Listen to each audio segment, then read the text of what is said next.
And I'm going to swipe up, and I'm going to pick the PDA product right there. As you can see, it's going to load quite quickly. I'm going to select inventory, and it's going to load and ask my username and password. So I'm going to enter it in. Now, this being a prototype, there's some certainly obvious things will change, as in hiding that password, but that's fine.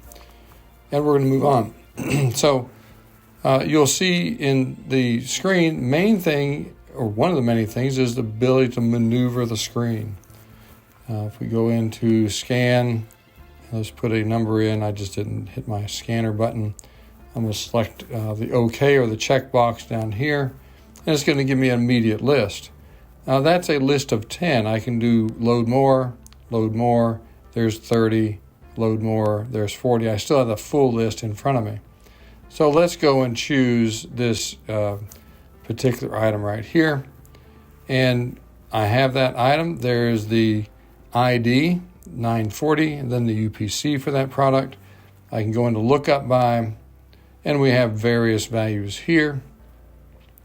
I can cancel that, or actually in there, I can do an add. I can go in add information. It's very similar in format to what we have in the current handheld device. So we can close out of there. Auto label, here's our prompting. We do go in and choose what forms we want when we're doing auto label. So you can go in and choose, I want the bin location form.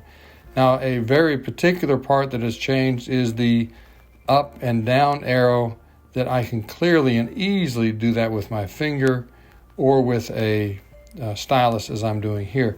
And if I pick that center button, this has the ability of choosing what side or what position I want. If I double click, I do get the number pad down here. So as we look up here, we see where the cursor was. So my backspace behaves as I want. I select enter, and I go choose a printer or whatever I want to do here. And again, I can tap and change values, or I can up and down arrow quite easily. Confirm takes me quickly back to the previous screen. Now the other part, which is exciting, is now I can scroll up and down this list. If I want to go to edit pricing, I have that same functionality I had spoken of before. I can move that cursor position, as you see here.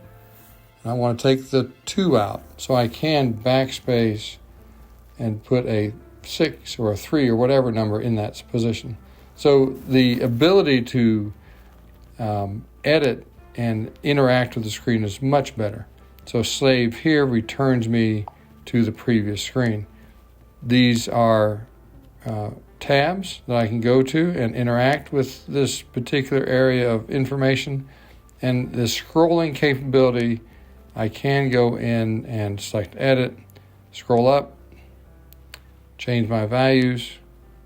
Some fields inherently just don't have number entry directly, but the up and down arrows are so easy to use, it makes life a lot easier.